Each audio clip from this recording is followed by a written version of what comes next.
Destrua de dentro para fora a estratégia do fronte interior. Só se pode realmente travar uma guerra com o inimigo que se mostra ao se infiltrar nas fileiras de seus adversários, trabalhando de dentro para fora para derrubá-los.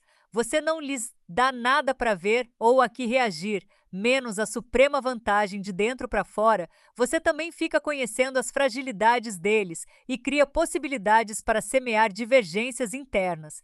Portanto, oculte suas intenções hostis para pegar aquilo que você quer. Não lute contra quem o tem, mas junte-se a eles depois, lentamente. Tome posse dessa coisa ou espere pelo momento de encenar um coup d'état. Nenhuma estrutura permanece de pé por muito tempo se está podre por dentro. Imagem: o estilete. Ele é longo e pontudo. Ele não precisa ser afiado. Em sua forma reside a perfeição como um instrumento para penetrar de um modo limpo e profundo, seja em uma estocada, pelo flanco, costas ou atravessando o coração. Seu efeito é fatal. 448 Estratégia 31. O inimigo invisível. No final de 1933, Adolf Hitler nomeou o contra-almirante de 46 anos Wilhelm Canaris, chefe do Abwehr, o Serviço de Informações Secretas e Contra-Espionagem do Estado-Maior alemão. Hitler acabara de conquistar poderes ditatoriais como governante da Alemanha e, de olho em futuras conquistas na Europa, ele queria que Canaris fizesse da Abwehr uma agência tão eficiente quanto o Serviço Secreto Britânico. Canaris era uma escolha um tanto estranha para o posto. Ele era um aristocrata, não estava afiliado ao Partido Nazista e não tinha tido uma carreira militar de grande destaque. Mas Hitler viu em Canaris traços que fariam dele um excelente mestre na arte da espionagem, ardiloso ao extremo, um homem feito para intrigas e trapaças. Ele sabia como obter resultados e também ficaria devendo sua promoção exclusivamente a Hitler. Nos anos seguintes, Hitler teria razão para se sentir orgulhoso de sua escolha. Canaris reorganizou rigorosamente a Abwehr e ampliou as redes de espionagem por toda a Europa. Em seguida, em maio de 1940, ele forneceu excepcionais informações secretas para Blitzkrieg, quando boa invasão da França e dos Países Baixos no princípio da Segunda Guerra Mundial. E assim, no verão daquele mesmo ano, Hitler deu a Canaris sua missão mais importante até aquela data: fornecer informações secretas para a Operação Sierra Leone, um plano para conquistar a Inglaterra. Depois da Blitzkrieg e da evacuação do exército aliado em Dunkerque, os britânicos pareciam profundamente vulneráveis e expulsá-los da guerra àquela altura garantiria a Hitler a conquista da Europa. Depois de algumas semanas, entretanto, Canaris relatou que os alemães haviam subestimado o tamanho do exército e da força aérea ingleses. Sierra Leone exigiria muito mais recursos do que o Führer havia previsto. A não ser que Hitler estivesse disposto a comprometer muito mais tropas, as coisas iam ficar complicadas. Foram notícias muito decepcionantes para Hitler, que queria derrubar a Inglaterra com um só golpe rápido. De olho em uma iminente invasão da Rússia, ele não estava disposto a empenhar muitos soldados na Operação Sierra Leone, ou passar anos subjugando os britânicos. Acostumado a confiar em Canaris, ele abandonou a planejada invasão. Naquele mesmo verão, o general Alfred Jodl surgiu com um plano brilhante para prejudicar a Inglaterra de outro modo. Usando a Espanha como base de operações, ele invadiria a ilha de Gibraltar, propriedade da Grã-Bretanha, interrompendo as rotas marítimas da Inglaterra através do Mediterrâneo e do Canal de Suez até seu império na Índia e pontos a leste. Um golpe desastroso. Mas os alemães tinham de agir rápido, antes que os ingleses percebessem a ameaça. Excitado com a perspectiva de arruinar a Inglaterra dessa forma indireta, Hitler mais uma vez pediu a Canaris para avaliar o plano. O chefe da Abwehr foi para a Espanha, estudou a situação e mandou seu relatório.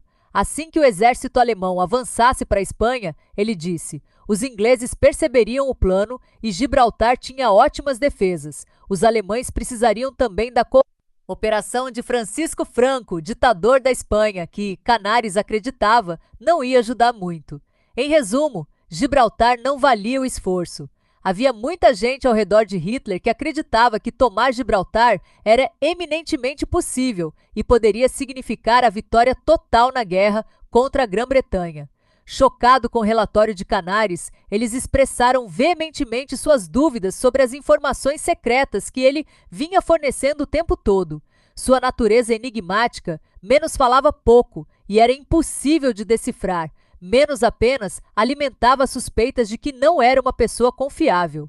Hitler não quis dar ouvidos a seu staff, mas um encontro com o generalíssimo Franco, a fim de discutirem o plano para Gibraltar, indiretamente corroborou tudo o que Canaris tinha dito. Franco era difícil e fez todos os tipos de exigências tolas. Seria impossível lidar com os espanhóis. As logísticas eram complicadas demais. Hitler logo perdeu interesse pelo plano de Jódolo. Nos anos seguintes, um número cada vez maior de oficiais alemães estava desconfiando da lealdade de Canaris ao Terceiro Reich, mas ninguém conseguia atribuir a ele nada de concreto. O próprio Hitler tinha muita fé no chefe da Abwehr e o enviava em missões secretas críticas. Uma delas foi no verão de 1943, quando o marechal Pietro Badoglio, ex-chefe do Estado-Maior italiano, prendeu Benito Mussolini, ditador da Itália e o mais fiel aliado de Hitler.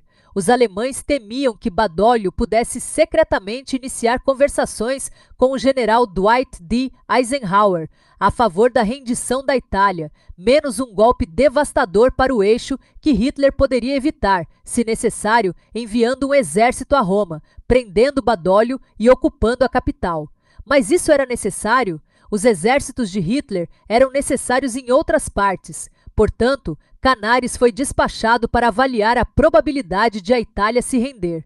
Ele se encontrou com seu colega no governo italiano, o general Cesare Amé. Em seguida, combinou uma reunião com membros do alto escalão do serviço de inteligência dos dois países. Na reunião, Amé negou enfaticamente que Badoglio tivesse qualquer intenção de trair a Alemanha. Na verdade, o marechal era fidelíssimo à causa, e Amé foi muito convincente. Hitler então deixou a Itália em paz. Poucas semanas depois, entretanto, Badoglio entregou-se a Eisenhower e a valiosa frota italiana passou para as mãos dos aliados. Canaris fora enganado, ou Canaris é quem enganara todo mundo. O general Walter Schellenberg, chefe da divisão do Serviço Secreto Estrangeiro da SIM, começou a investigar o fiasco de Badoglio e descobriu dois homens a serviço de Amé que haviam escutado as conversas de Canaris com seu chefe. Canaris, eles relataram, sabia o tempo todo das intenções de Badoglio de se render e colaborara com Amé para enganar Hitler. Certamente desta vez o chefe da Abwehr fora apanhado no ato e pagaria com a própria vida. Schellenberg reuniu um grosso dossiê com outros atos que lançaram mais dúvidas sobre Canaris. Ele o apresentou a Heinrich Himmler, chefe da SIM, que, entretanto, disse a seu subordinado, para ficar calado, ele apresentaria o dossiê a Hitler quando chegasse a hora. No entanto, para desânimo de Schellenberg, meses se passaram e Himmler não fez nada, exceto aposentar Canaris do serviço com todas as honras. Logo depois da aposentadoria de Canaris, seus diários caíram nas mãos da SIM. Eles revelavam que ele havia conspirado contra Hitler desde o início de sua função como chefe da Abwehr, até tramando assassinar o Führer em intrigas que falharam por pouco. Canaris foi mandado para um campo de concentração, onde em abril de 1945 foi torturado e morto. Interpretação: Wilhelm era um homem conservador e de grande devoção patriótica. Nos primeiros dias da ascensão do partido nazista ao poder, ele já acreditava que Hitler levaria sua amada Alemanha à destruição. Mas o que ele podia fazer era apenas um homem, e levantar a voz contra Hitler não lhe daria mais do que um pouco de publicidade e uma morte prematura. Canaris estava interessado apenas nos resultados, portanto ficou calado e, ao lhe oferecerem o posto de chefe da Abwehr, aproveitou a oportunidade de início. Ele não se apressou, conquistando a credibilidade por seu trabalho na Abwehr e tentando compreender o funcionamento interno do governo nazista. Enquanto isso, ele secretamente organizava um grupo de conspiradores que pensavam como ele, a Schwarzkapelle, que planejaria várias conspirações para matar Hitler. De sua posição na Abwehr, Canaris era capaz de proteger até certo ponto a Schwarzkapelle de investigações. Ele também sigilosamente reunia informações sobre as sujeiras mais secretas de nazistas do alto escalão, como Himmler, e deixava que ficassem sabendo que qualquer movimento contra ele resultaria em revelações que acabariam com eles. Designado para a Operação Cia Lyon, Canaris adulterou as informações secretas para fazer a Inglaterra parecer muito mais formidável do que era. Designado para investigar a invasão de Gibraltar, ele secretamente disse aos espanhóis que seria um desastre deixar que a Alemanha usasse o país deles. A Alemanha nunca mais sairia de lá. Daí a frieza de Franco com Hitler. Em ambos os casos, Canaris explorou a impaciência de Hitler, querendo vitórias fáceis e rápidas para desencorajá-lo a se meter em aventuras que poderiam ter virado fácil e irrevogavelmente a guerra a seu favor. Por fim, no caso de Badoglio, Canaris entendeu qual era o ponto fraco de Hitler, uma preocupação paranoica com a lealdade dos outros, e instruiu Amé para apelar para esta fragilidade e dar uma prova da devoção da Itália à causa do eixo. Os resultados do trabalho de Canaris pelo lado de dentro foram surpreendentes. Um homem representou um papel importantíssimo salvando a Inglaterra, a Espanha e a Itália do desastre, inegavelmente mudando a maré da guerra. Os recursos da máquina de guerra alemã estavam essencialmente à disposição dele para dilacerar e descarrilar seus esforços. Como a história de Canaris demonstrar, se existe alguma coisa que você queira combater ou destruir, quase sempre é melhor reprimir o desejo de expressar sua hostilidade, revelar sua posição e deixar que o outro lhe saiba quais são suas intenções. O que você ganha em publicidade e talvez se sentindo bem com sua franqueza, você perde na redução de seu poder de causar danos reais, particularmente se o inimigo é forte. Em vez disso, a melhor estratégia é parecer que está do lado do inimigo, entrando no fundo do coração dele.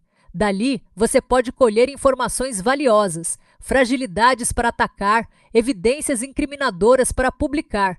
Aqui, manobras sutis, como transmitir informações falsas ou guiar seu adversário para uma política autodestrutiva, pode ter grandes, efeitos menos bem maiores do que qualquer coisa que você pudesse fazer pelo lado de fora. Os poderes do inimigo tornam-se armas que você pode usar contra ele. Uma espécie de armadura vira-casaca à sua disposição. É difícil para a maioria das pessoas imaginar que alguém que por fora faz o papel de fiel defensor ou amigo possa secretamente ser um inimigo. Isto torna as suas intenções hostis relativamente fáceis de disfarçar. Quando você é invisível para o inimigo, não há limite para os poderes destrutivos à sua disposição. Fale com deferência, ouça com respeito, obedeça a seu comando e concorde com ele em tudo. Ele jamais imaginará que você pode estar em conflito com ele. Nossas medidas traiçoeiras estarão, portanto, resolvidas. Tai Kun. Os 6 ensinamentos secretos à conquista amigável. No verão de 1929, André Breton, o líder de 33 anos do movimento surrealista de vanguarda em Paris, assistiu à exibição privada de um filme chamado Um Cão Andaluz. Era dirigido por um membro espanhol do grupo, Luis Buñuel, e a sua primeira imagem mostrava um homem cortando o olho de uma mulher com uma faca. Este, Breton exclamou, era o primeiro filme surrealista. Um Cão Andaluz criou muito alvoroço, em parte por causa da contribuição para a filmagem de um novo artista no cenário, Salvador Dalí, amigo e colaborador de Buñuel. O diretor falou muito bem a Breton sobre seu colega espanhol, cujos quadros, disse, podem, sem dúvida alguma, ser considerados surrealistas e cuja personalidade era extremamente peculiar. Em breve, outras pessoas também estavam falando de Dalí, discutindo o que ele chamava de seu método paranoico crítico de pintar. Ele mergulhava em seus sonhos e em seu inconsciente e interpretava as imagens que encontrava ali. Não importava qual fosse seu conteúdo, em delirantes detalhes. Dalí ainda vivia na Espanha, Mas Breton de repente via seu nome por toda parte. E aí, em novembro de 1929, Dalí, aos 25 anos, fez sua primeira grande exposição em uma galeria de Paris, e Breton ficou fascinado com as imagens. Ele escreveu a respeito da mostra: "Pela primeira vez, as janelas da mente se escancararam." O final da década de 1920 foi um período difícil para Breton. O movimento que havia fundado uns 5 anos antes estava estagnado e seus membros constantemente discutiam por questões ideológicas que faziam Breton chorar de tédio. Na verdade, o surrealismo estava à beira de se tornar passé. Talvez Dalí pudesse oferecer o sangue novo de que ele precisava. Sua arte, suas ideias, sua personalidade provocante poderiam fazer do surrealismo algo sobre o que as pessoas voltariam a falar. Com tudo isto em mente, Breton convidou Dalí para entrar no movimento e o espanhol, muito satisfeito, aceitou. Dalí mudou-se para Paris e ali se estabeleceu. Durante alguns anos, a estratégia de Breton pareceu funcionar. Os escandalosos quadros de Dalí eram o assunto de Paris. Suas exposições causavam tumulto. De repente, todos estavam interessados de novo no surrealismo, até artistas mais jovens. Mas em 1933, Breton já estava se arrependendo de ter incluído Dalí. Ele tinha começado a receber cartas do espanhol manifestando um grande interesse em Hitler como uma fonte de inspiração paranoica. Só os surrealistas, Dalí achava, eram capazes de dizer coisas bonitas sobre o assunto Hitler. Ele até escreveu a respeito de sonhos com Hitler que tinham uma carga sexual. Conforme as notícias da paixão de Dalí pelo Führer se espalhavam dentro do movimento, elas provocavam discussões sem fim. Muitos surrealistas tinham simpatias comunistas e não estavam gostando dos devaneios do artista espanhol. Para piorar as coisas, ele incluiu um quadro enorme de uma imagem de Lenin em uma pose grotesca, menos expondo nádegas imensas, apoiado em uma muleta. Muitos no grupo surrealista admiravam Lenin. Dalí estaria sendo intencionalmente provocador, depois que Breton disse a Dalí que não gostava de suas pinturas de nádegas e anos humanos. Uma delirante profusão de imagens de anos, de repente, começou a povoar os quadros do artista. No início de 1934, Breton não suportou mais e publicou uma declaração, assinada também por vários membros, propondo a expulsão de Dalí do grupo surrealista. O movimento se dividiu. Dalí tinha defensores, assim como inimigos. Finalmente foi convocada uma reunião para debater o assunto. Dalí estava com febre e dor de garganta. Ele apareceu na reunião vestindo uma meia dúzia roupas superpostas e um termômetro na boca. Enquanto Breton andava pela sala de um lado para o outro, relacionando as razões para sua expulsão, Dalí começou a tirar e colocar o sobretudo, o casaco, as suéteres, tentando regular sua temperatura. Estava difícil alguém prestar atenção a Breton. Finalmente, pediram a Dalí para dar sua resposta. "Eu tinha pintado Lenin e Hitler com base em sonhos", ele disse, o termômetro na boca fazendo-o cuspir muitas de suas palavras. "As nádegas anamórficas de Lenin não foram um insulto, mas a prova da minha fidelidade ao surrealista. Todos os tabus são proibidos, ou então é preciso fazer uma lista daqueles a serem observados e deixar que Breton formalmente afirme que o reino da poesia surrealista nada mais é do que um pequeno domínio, usado para a prisão domiciliar daqueles réus colocados sob vigilância pelo Quasatu, o Esquadrão do Vício ou pelo Partido Comunista." Os membros do círculo ficaram perplexos, para dizer o mínimo. Dalí tinha transformado a reunião deles em uma espécie de performance surrealista, ao mesmo tempo ridicularizando a liberdade criativa que defendia e reivindicando-a para si mesmo. Ele também os tinha feito rir. Uma votação para excluí-lo só confirmaria as coisas de que ele os havia acusado. Por enquanto, decidiram deixá-lo em paz. Mas na conclusão do encontro, ficou claro que o movimento surrealista estava agora mais dividido do que nunca. No final daquele mesmo ano, Dalí retirou-se para Nova York. Paris recebeu a notícia de que ele havia conquistado totalmente o mundo das artes nos Estados Unidos, fazendo do surrealista o movimento mais excitante por toda parte. Nos anos seguintes, ele emigraria para os Estados Unidos e seu rosto enfeitaria a capa da revista Time. De Nova York, sua fama se espalhou pelo mundo inteiro. Enquanto isso, os próprios surrealistas iam se apagando tranquilamente aos olhos do público, marginalizados por outros movimentos artísticos. Em 1939, Breton, desgostoso com sua falta de controle sobre Dalí, finalmente expulsou o espanhol do grupo. Mas a essa altura, isso pouco importava. O próprio Dalí havia se tornado sinônimo de surrealista e continuaria assim muito depois de o movimento surrealista deixar de ir. Interpretação. Salvador Dalí era um homem extremamente ambicioso. Embora parecendo no mínimo excêntrico, seus diários mostram até que ponto ele aplicava estratégias para conseguir o que queria. Aborrecendo-se na Espanha no início da sua carreira, ele viu a importância de conquistar o mundo artístico de Paris, o centro do movimento da arte moderna, se quisesse chegar ao ápice da fama. E para ter sucesso em Paris, seu nome deveria estar ligado a algum tipo de movimento. Isso demonstraria seu status avant-garde e lhe daria publicidade gratuita. Considerando a natureza do seu trabalho e método crítico paranoico, o surrealismo era a única opção lógica. Claro que ajudou o fato de Buñuel, grande amigo de Dalí, já ser um dos membros do grupo, e sua amante, Gala, estar também casada com Paul Éluard, um dos principais autores e pensadores do surrealismo. Por intermédio de Buñuel, Gala e alguns outros ele espalhou seu nome estrategicamente por toda Paris e se voltou diretamente para Breton. Na verdade, Dalí desprezava qualquer espécie de grupo organizado e não gostava nada de Breton, mas ambos podiam lhe ser úteis. Ao insinuar sua presença e sugerir que ele era um surrealista avant la lettre, ele espertamente conseguiu que Breton o convidasse para fazer parte do grupo.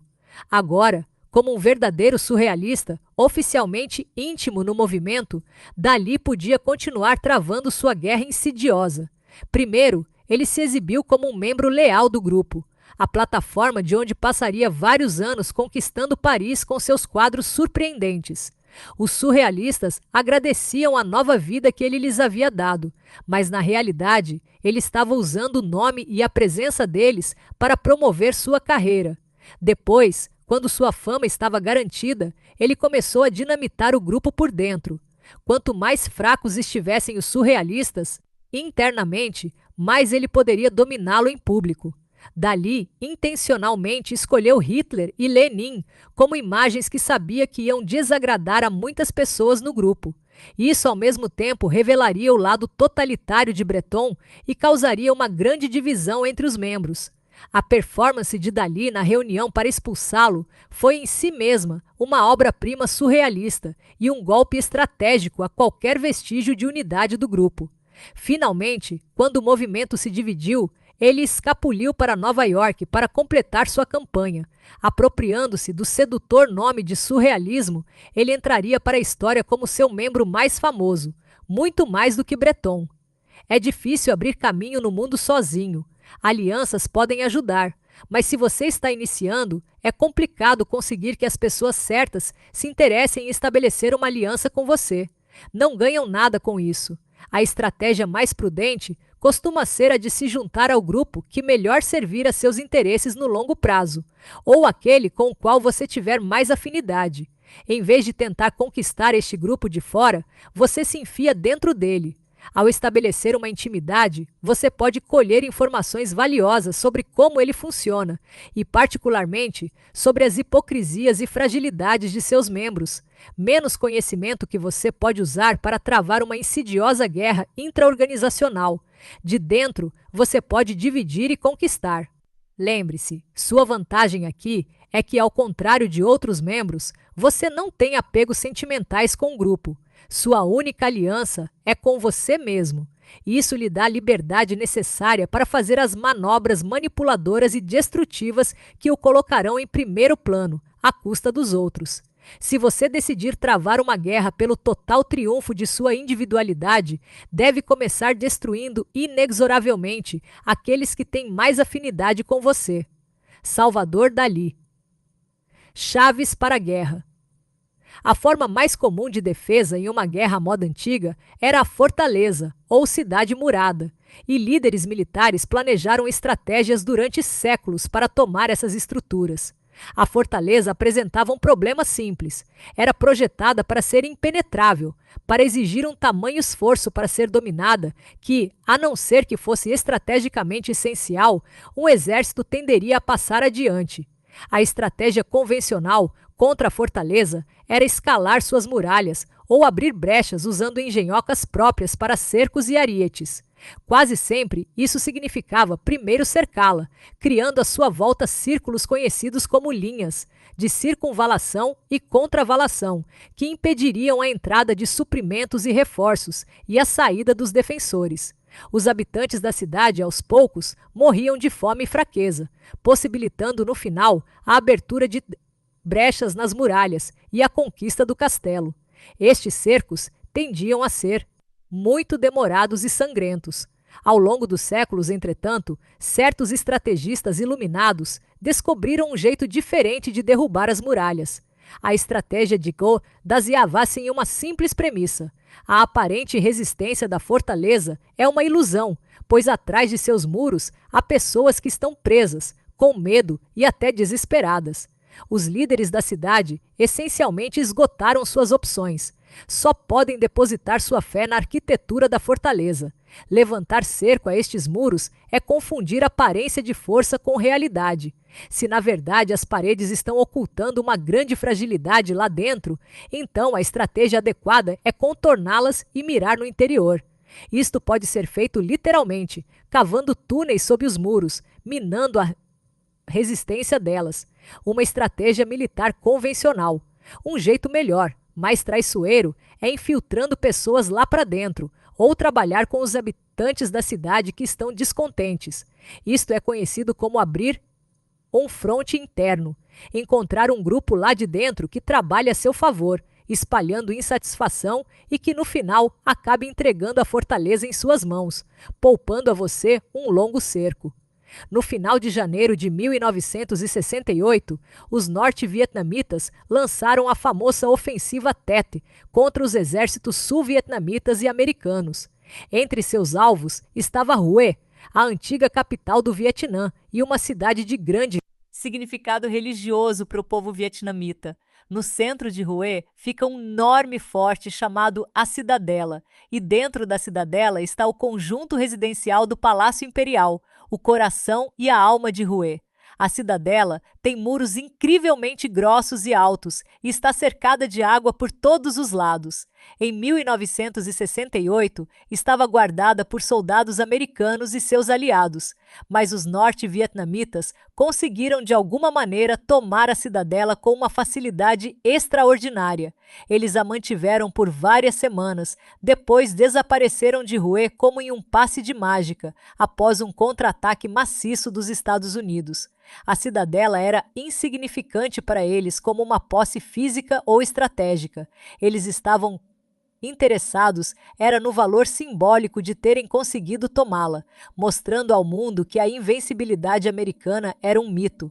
A captura da cidadela foi um feito notável, e foi assim que acontecesse. Meses antes de Tet, os norte-vietnamitas começaram a infiltrar homens na cidade e a organizar aqueles entre seus simpatizantes que já moravam em Hue e trabalhavam dentro da cidadela. Eles se apossaram de plantas detalhadas da fortaleza, o que lhes permitiu cavar túneis complicados sob seus muros. Conseguiram também deixar reservas de armas em pontos chaves. Durante o feriado de Tet, eles infiltraram na cidade. Mais homens seus, vestidos como camponeses, cúmplices dentro da fortaleza, os ajudaram a inundar alguns dos postos de guarda e abrir os portões. Misturando-se à população, eles fizeram com que ficasse impossível para os defensores da cidadela distinguir amigo de inimigo. Finalmente, tendo feito o reconhecimento da localização da estrutura de comando concentrada dentro da cidadela, os norte-vietnamitas puderam retirá-la, na mesma hora, deixando os defensores incapazes de se comunicarem uns com os outros. Isto criou uma confusão em massa e, no processo, a defesa da cidadela ruiu. Os norte-vietnamitas chamaram esta estratégia de o Lotus em Flor. Ela tem raízes profundas no pensamento militar asiático e suas aplicações vão muito além da guerra.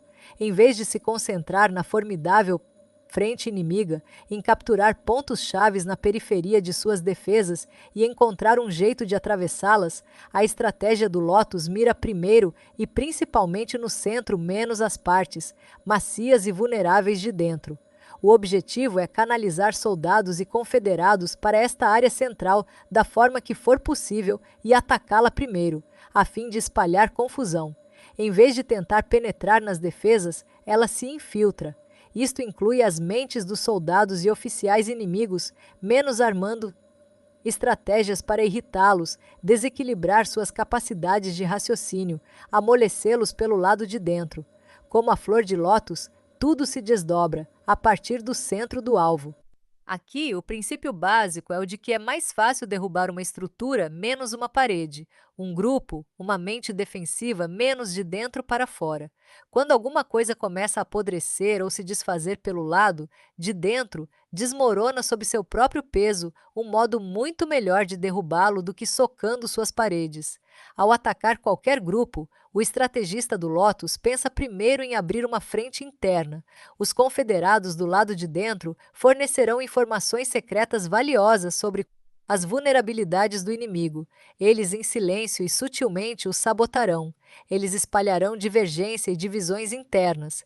A estratégia pode enfraquecer o inimigo até o ponto em que você consegue acabar com ele de um só golpe penetrante. Ela pode também fazer o inimigo cair sozinho. Uma variação da estratégia do Lotus é fazer amizade com seus inimigos, insinuando-se em seus corações e mentes. Como amigo de seus alvos, você naturalmente ficará sabendo de suas necessidades e inseguranças, o interior mole que eles tanto se esforçam para ocultar.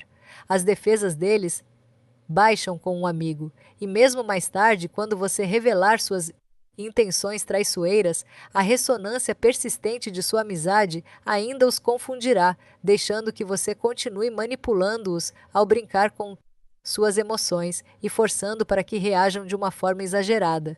Para um efeito mais imediato, você pode tentar um ato repentino de bondade e generosidade que faz as pessoas baixarem suas defesas, menos a estratégia do cavalo de Troia.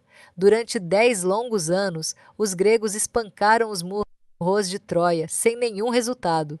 Com a simples oferta de um cavalo de madeira de presente, eles colocaram dentro de Troia sorrateiramente alguns homens que abriram os portões pelo lado de dentro. A estratégia do Lotus tem muitas aplicações. Quando confrontado por alguém difícil ou espinhoso, não se deixe distrair ou perder a coragem por causa de sua formidável aparência exterior. Pense em como entrar no núcleo mole, o centro de onde brota o problema. Talvez a origem de seu problema seja uma determinada pessoa, talvez seja você mesmo e suas próprias ideias rançosas, talvez seja a organização disfuncional de um grupo. Conhecer o núcleo do problema lhe dá um grande poder para mudá-lo de dentro para fora. Sua primeira preocupação deve sempre ser a de se infiltrar até o centro, seja em pensamento ou atos, jamais vagar pela periferia ou simplesmente socar muros. Se existe alguém do lado de dentro de quem você precisa se livrar ou que deseja frustrar, a tendência natural é considerar a possibilidade de conspirar com outras pessoas que sentem a mesma coisa. Na maioria das conspirações, o objetivo é alguma ação em grande escala para derrubar o líder e tomar o poder. Os riscos são grandes, motivo pelo qual as conspirações são com frequência difíceis e perigosas. A principal fragilidade em qualquer conspiração em geral é a natureza humana. Quanto maior o número de pessoas envolvidas na trama, maiores as chances de alguém a revelar, seja intencional ou acidentalmente. Como disse Benjamin Franklin, 3 conseguem guardar um segredo se 2 deles estiverem mortos. Não importa o quanto você confie em seus companheiros conspiradores, é impossível saber ao certo o que se passa em suas cabeças, suas possíveis dúvidas, as pessoas com quem eles talvez estejam conversando. Existem algumas precauções que você pode tomar. Mantenha o número de conspiradores o menor possível.